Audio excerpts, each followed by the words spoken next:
back. We're going to focus on the macro ahead of the start of trading. Joining us now for that is Stephen Mulholland, Chief Investment Officer at Mulholland and Cooper Stock Asset Management. Stephen, thanks so much for joining us. Great to have you on the show. Good morning. Happy Thanksgiving.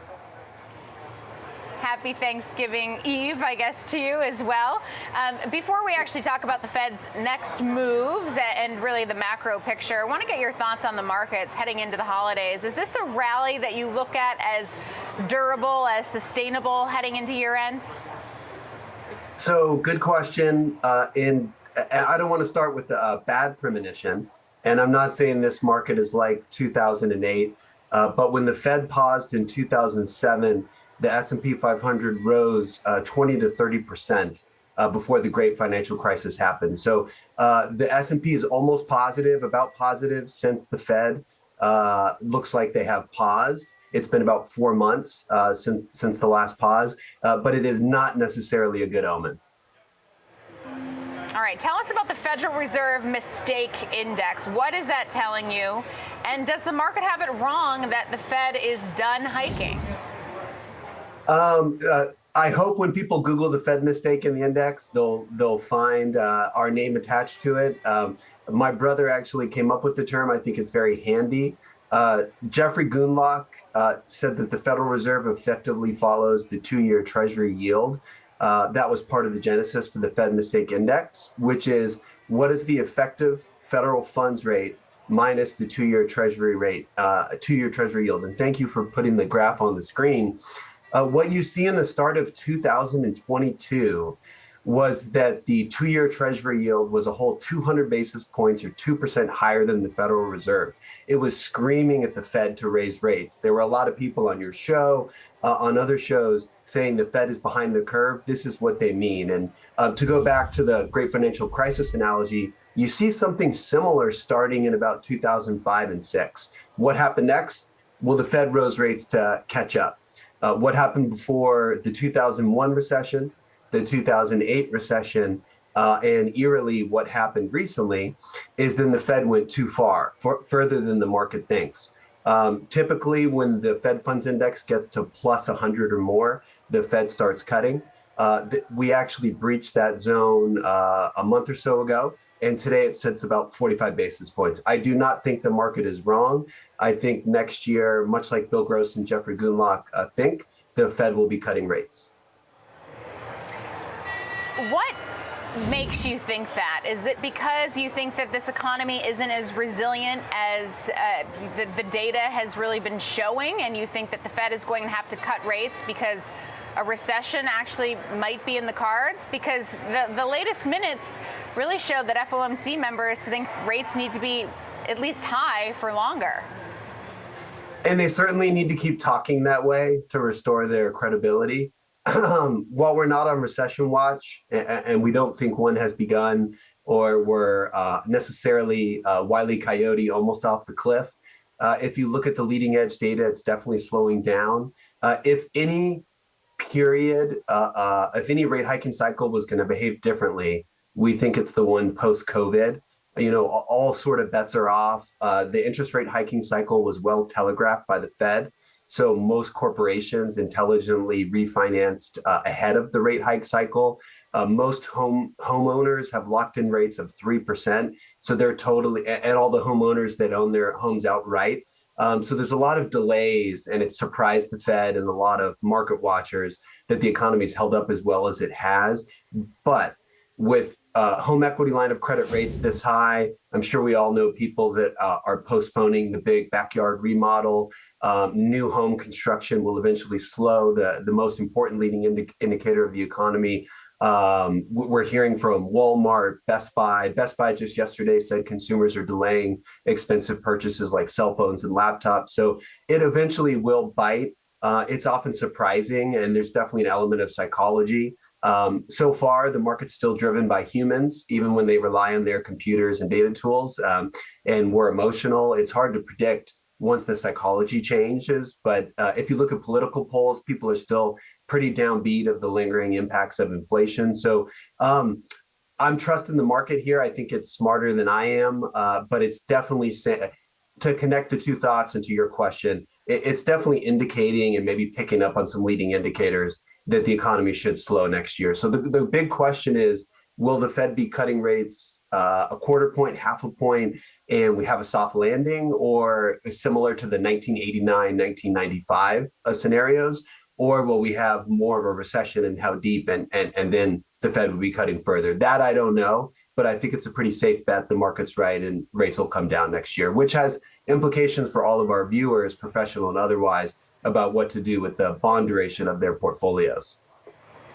Okay, so getting some more certainty about the Fed's next moves, but still uncertainty about the economic impact from all of those Fed hikes. So given the uncertainty, how should investors be positioning themselves right now?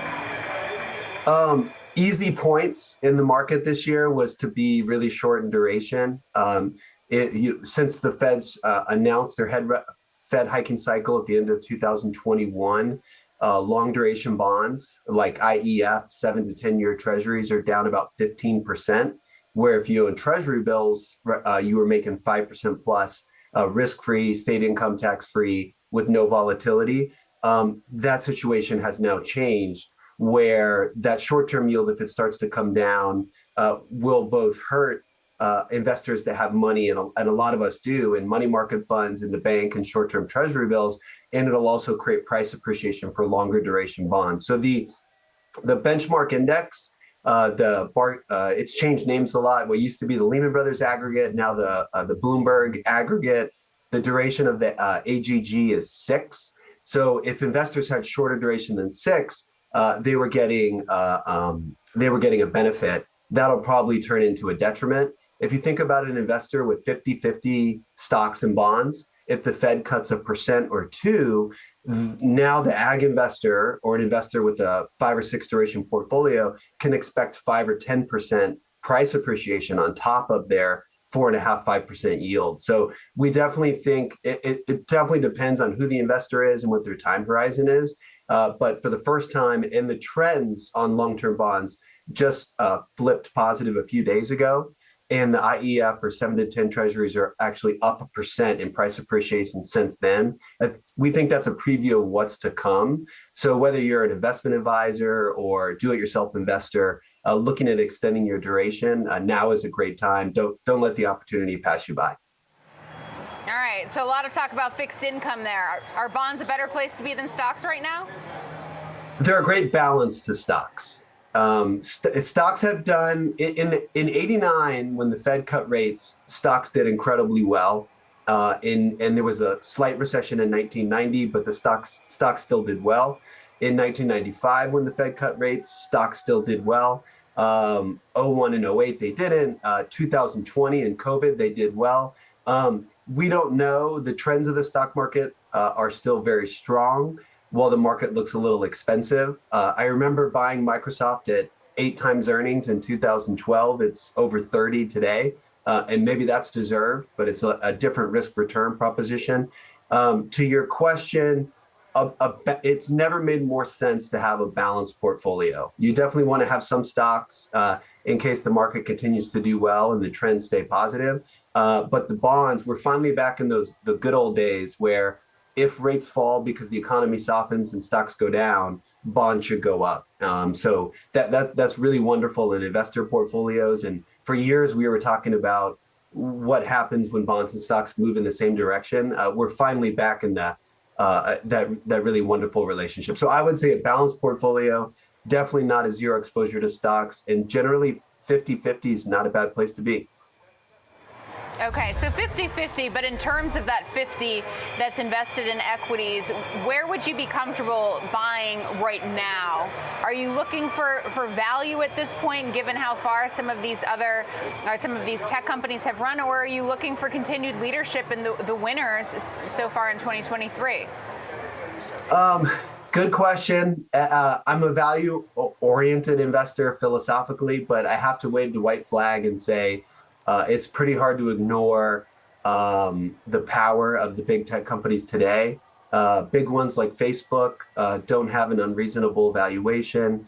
Google is valued around 20 times earnings. So I think there's still value in a lot of the big tech companies. It's one of the reasons hedge funds are still pretty crowded in the space. I can't say that they're wrong. So yeah, we're okay with just typical S&P 500 exposure in the U.S. Small caps certainly look cheap, but when as interest rates rose, they're definitely going to find it harder to refinance. A lot of the big tech companies have no debt or little debt or refinanced early, like we spoke. Disney's been making a lot of play. They've got some really great investors I'm familiar with. A big one in San Francisco. I wish them well. They actually were instrumental in helping turn Microsoft around. So we like the S&P 500, and then internationally, I think one of the more interesting stories of the next few years will be what happens in Japan.